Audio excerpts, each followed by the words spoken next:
In his 1982 book, Secrets of Closing the Sale, sales guru Zig Ziglar shares strategies to significantly boost your chances of closing deals. He delves into a mindset shift to better understand your potential customers, offering specific sales techniques to amplify the impact of your pitch.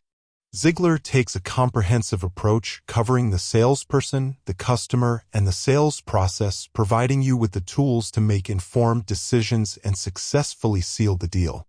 This guide kicks off by exploring the essential traits of a successful salesperson and how you can cultivate them. We'll then dive into the mindset of the lead, decoding their thoughts and behaviors in sales situations, allowing you to tailor your approach to their needs. Lastly, we'll tackle the sale itself, unveiling effective strategies to heighten your chances of success. Part 1: Unveiling Salesperson Secrets. Let's start by dissecting the key ingredients of a prosperous salesperson. Ziglar emphasizes two fundamental principles that salespeople should internalize and embody. Principle number 1: Success in your life stems from helping others succeed in theirs. Ziglar advocates for finding success and joy in your life by aiding others in achieving theirs. Whether dealing with potential customers or anyone else, approach interactions with the intention of providing help and support. Ziglar asserts that the happiness and success you share with others will boomerang back to you, often manifesting in impressive sales figures. Stephen Covey in The 7 Habits of Highly Effective People offers an alternative perspective on helping others. Covey suggests adopting a win-win mindset, actively cooperating with others for mutual gain. This approach, unlike Ziglar's, emphasizes immediate rewards and personal agency in achieving happiness. Principle number 2: Everyone engages in sales. According to Ziglar, everyone is inherently involved in selling, regardless of their profession. Selling is not confined to commerce, but is a fundamental human activity. For instance, when you persuade your sister to care for your pets over the weekend, you're essentially selling her on spending her weekend with your dogs. Daniel H. Pink in To Sell is Human agrees that humans are natural sellers but distinguishes between traditional and non-sales selling. Pink argues that even those not in traditional sales engage heavily in non-sales selling at work. Recognizing that everyone engages in selling means there's no shame in it, and Ziglar encourages approaching sales with pride and integrity.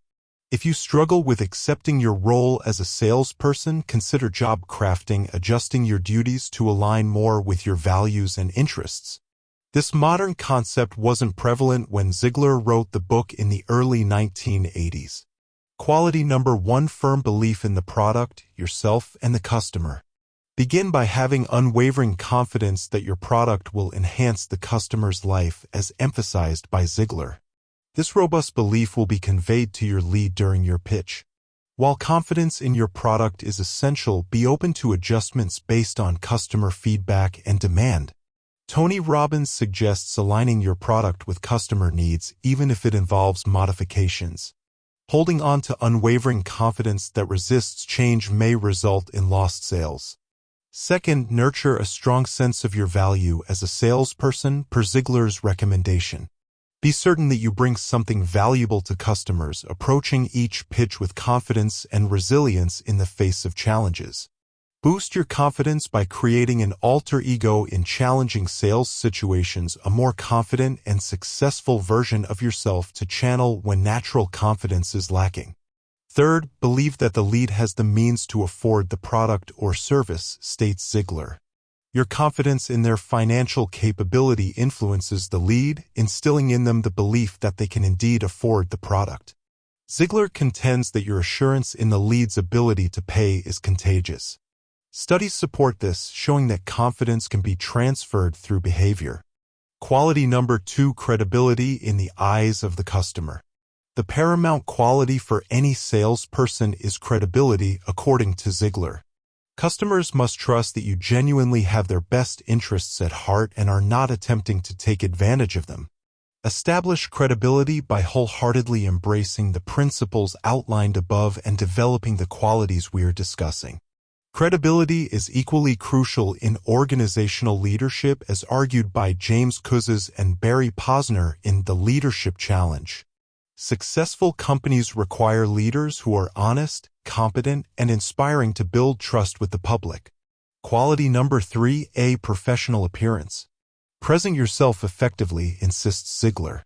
Maintain cleanliness, a pleasant fragrance, and a neat, professional appearance that aligns with the image you want to project, reliable, knowledgeable, and experienced. While sales attire remains formal, dress codes in other fields have evolved since 1982. The shift to business casual, particularly in tech, reflects a desire for efficiency and projects a modern, competence-oriented image. Quality number 4, empathy for the customer. Cultivate empathy for your customer, advises Ziegler. Empathy, the understanding of someone else's feelings, allows you to take steps to help them navigate those emotions. Chris Voss and Tal Raz, authors of Never Split the Difference, would categorize the empathy Ziegler discusses as tactical empathy, a strategic use of empathy to achieve specific goals, such as making a sale. Empathy is potent in sales, asserts Ziegler, as leads are more inclined to make a purchase when they feel understood and cared for. Empathy also enhances your pitch by tailoring it to your customer's specific needs, increasing the likelihood of success. Empathy is a universally beneficial quality, extending beyond sales. The Dalai Lama in The Art of Happiness connects empathy to compassion, asserting that it forms the foundation for fulfilling personal and professional relationships. Be empathetic by developing strong listening and speaking skills. To embody empathy, hone both your exceptional listening and speaking skills, according to Ziegler. Pay close attention not only to what the lead says but also to their body language, a key indicator of their true feelings. Body language is a significant communication channel, with experts estimating that only 7% of information is conveyed verbally. Observing physical cues, such as crossed arms or mirroring, provides valuable insights into the lead's mindset. Furthermore, record and review your pitches to refine your delivery, advises Ziegler. Your voice's inflection holds persuasive power, so mastering its use enhances your sales pitch and conveys sincerity. Eliminate negative words from your vocabulary, choosing elegant language to foster a positive interaction. Jordan Belfort, in Way of the Wolf, takes this a step further, recommending changes in tone throughout a pitch to maintain customer engagement. Developing a script allows you to carefully choose vocabulary and effectively communicate your message. Quality #5, a positive outlook and attitude. According to Ziegler, stepping into a sales scenario with the belief that it will go well is crucial. By having confidence in your abilities and approaching the lead with a positive attitude, you significantly enhance the likelihood of making a sale. Avoid letting negativity, defensiveness, or combativeness infiltrate your pitch, as it can jeopardize your chances. Ziegler's idea aligns with Norman Vincent Peale's concept of positive thinking in The Power of Positive Thinking, emphasizing the decision to be happy, expecting success, rejecting failure as an option, and applying positive thinking to enhance life. Ziegler suggests that improving your public speaking skills, becoming an expert on your product, and practicing selling can boost your confidence. This newfound confidence enables you to approach each sale with a positive mindset. In The Confidence Code, Katty Kay and Claire Shipman propose a different approach, advocating for failing fast to build confidence. Taking risks, expecting failure, and learning from it can foster resilience and confidence. Quality #6, a growth mindset. To maximize your effectiveness as a salesperson, Ziegler advises a continuous quest for growth and acquiring new knowledge. Engage with relevant content such as self-help books and podcasts to stay informed and improve your skills. Consuming growth-oriented content is beneficial, and Robin Sharma in Who Will Cry When You Die suggests utilizing unexpected downtime, like during traffic, to read or listen to podcasts. Part 2, Insights about the customer. Now that you comprehend the principles and qualities of a successful salesperson, let's delve into understanding the customer. This section covers 6 common customer behaviors crucial for effective selling.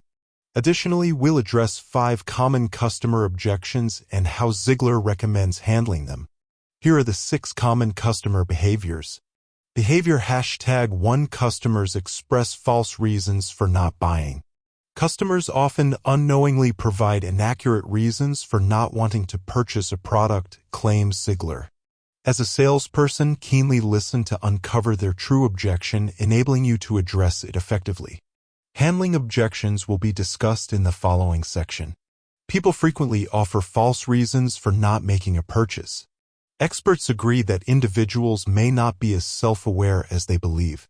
Flattering a lead's intelligence can leverage their self-perception. Behavior #2 Customers decline due to lack of information. Customers may decline a purchase due to insufficient product information, notes Ziegler. Providing comprehensive details can instill confidence in their decision to buy. For instance, explaining the capabilities of a smartwatch can reassure the customer and encourage the purchase. In Way of the Wolf, Jordan Belfort emphasizes the importance of providing comprehensive information to move the lead's certainty about the product to the highest level. Behavior #3 Customers prefer wants over needs. Ziegler contends that customers more often buy products they want rather than need. To appeal to customers, focus on their desires rather than just their needs. For example, emphasize the style and modern features of a smartwatch rather than its utility. Donald Miller, in Building a Story Brand, challenges this idea, asserting that people are motivated by fulfilling basic human needs. Marketing should address these needs to succeed.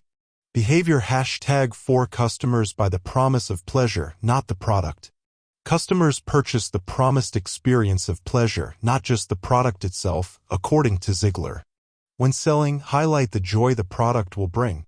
For instance, emphasize the freedom a smartwatch offers in tracking exercise effortlessly. Donald Miller recommends specificity in selling the experience of pleasure. Providing a clear, specific vision of future pleasure makes the customer more likely to buy. Behavior #5 Customers fear loss more than they value gain. Buyers are more motivated by the fear of loss than the prospect of gain, asserts Ziegler. Utilize this knowledge by showing customers the drawbacks of not owning the product.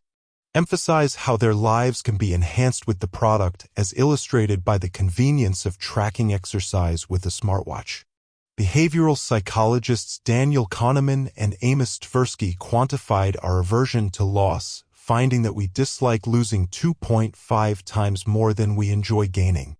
Addressing common customer concerns.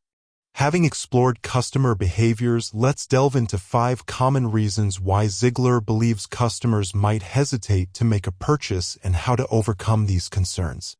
Objection #1 They don't see the need for the product. Customers may argue that they don't need your product, warns Ziegler. Often, it's a matter of insufficient information.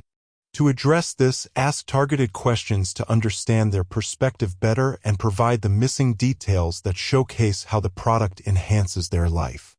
Rather than convincing a lead who claims not to need your product, consider refining your approach to filter leads more effectively. Mike Weinberg suggests focusing on leads who align with your current best customers to improve sales outcomes. Objection #2 They lack interest in the product. According to Ziegler, customers may express disinterest in the product, indicating an emotional rather than a practical objection. Create a sense of FOMO, fear of missing out, by highlighting what they stand to lose. For instance, if a customer isn't drawn to your smartwatch, emphasize the missed opportunity to share their exercise achievements with friends. In addition to creating FOMO, consider instilling a fear of losing something the lead already possesses. This approach motivates action, ensuring the customer doesn't miss out on valuable benefits. Objection #3 They don't feel an urgency to buy. Some customers may not perceive an immediate need for the product, notes Ziegler. Overcome their lack of urgency by acknowledging there's no rush and then emphasizing the lost time they'll spend without the product if they delay the purchase. Various tactics create a sense of urgency, but Ziegler's approach focuses on convincing customers that genuine urgency exists, different from creating a mere illusion. Objection #4 They consider the product too expensive. Customers might hesitate due to perceived high costs relative to value, asserts Ziegler. Highlight the product's value, illustrating its superior quality and satisfaction compared to cheaper alternatives. For example, emphasize the extended battery life of your smartwatch, justifying its higher price. This differentiation strategy not only facilitates immediate sales but also fosters brand loyalty, providing resilience against market trends as suggested by A.G. Lafley and Roger Martin in Playing to Win. Objection #5 They lack trust. Ziegler acknowledges that customer distrust is a formidable objection. Building trust requires adhering to established principles and developing qualities discussed earlier. Attempting to change the mind of someone lacking trust is exceptionally challenging.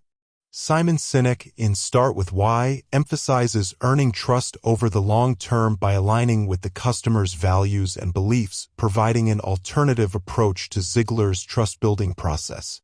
Part 3 Crafting an Effective Pitch. Armed with insights into seller and buyer dynamics, creating a compelling pitch is the next step. Follow these 5 rules for success.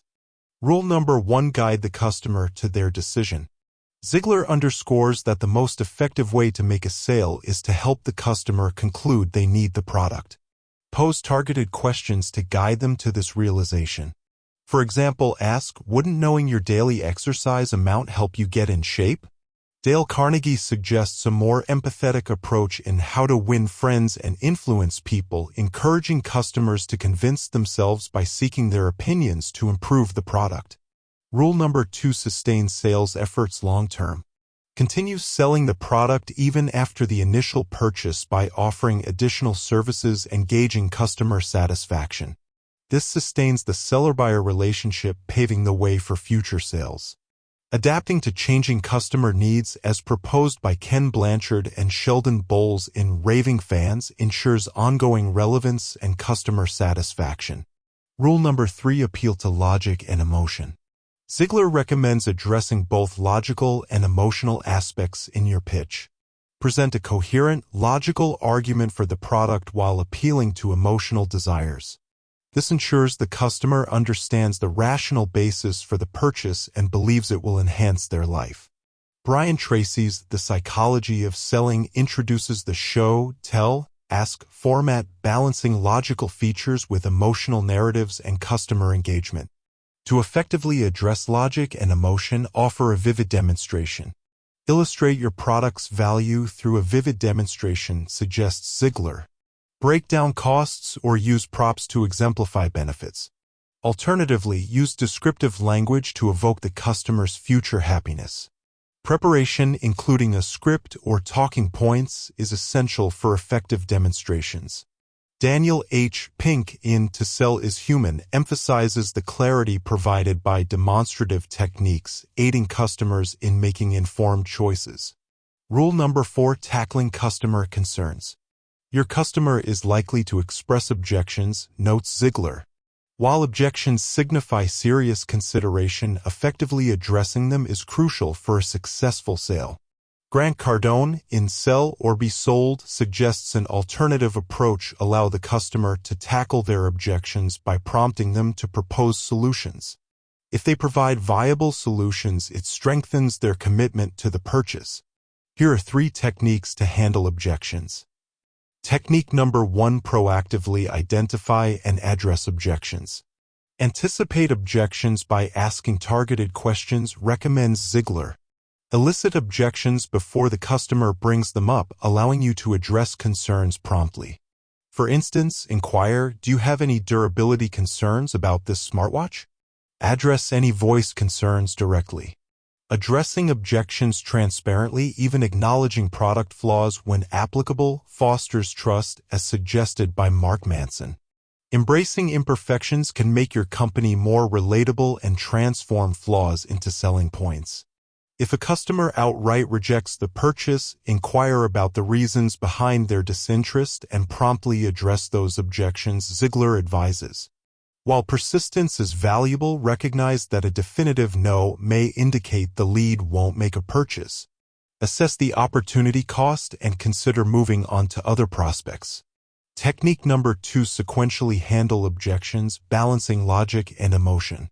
Address objections individually while appealing to both logic and emotions, Ziegler recommends.